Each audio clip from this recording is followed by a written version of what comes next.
bali yun naman sir yung inclusion ng unit natin. So, essential sir, meron tayong extra battery.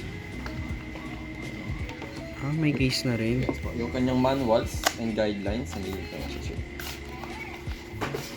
Selfie stick po, 114 cm. Selfie na sir papabahin, hindi lang to. Ganyan po siya, kahaba. Mahaba rin pala. Then, yung mismong unit natin sir. Sinuotin ko lang. Ito pala sir yung carry case natin. So, in case na gusto nyo isang bit-bitan na yung camera and accessories. Okay nga eh.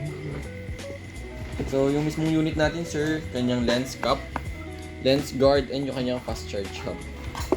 Then dito sir, meron siyang sariling pouch in case gusto nyo is yung mismong unit lang yung naka-pouch. So, meron siya sir dito. Meron na rin. Then, meron din po siyang kasamang charging cable, C2C. And yung kanyang lens cloth, o yung pamunas natin sir sa lens and sa screen. So, bali yun sir yung kasama sa ating essential bag. Oh, gandang bigat.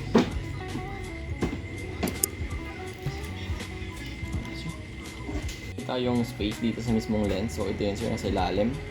So, ito sir, tatapat nyo lang dito sa may space na rin na to. So, tapat nyo lang siya sir doon. Yan. Ganyan. Then, once na sir, lumapat na yung mismong lens guard sa mismong camera, tutwist nyo lang siya clockwise hanggang sa tumapat po sir doon sa mismong butas. Ganyan lang. Yan. Automatic na rin naman niyang na-detect na may kinabit tayong lens guard sa kanya. So, sa kabila naman sir is ganun lang din. So, kunin nyo na sir yung lens guard. Kunin nyo lang ulit. Lapat nyo lang, then twist sir ulit pa hanggang gitna. Ganyan sir. Kung tatanggalin naman sir is counterclockwise lang ulit, then tapat nyo na sa may part na to, then angat. Pwede na sir matanggal.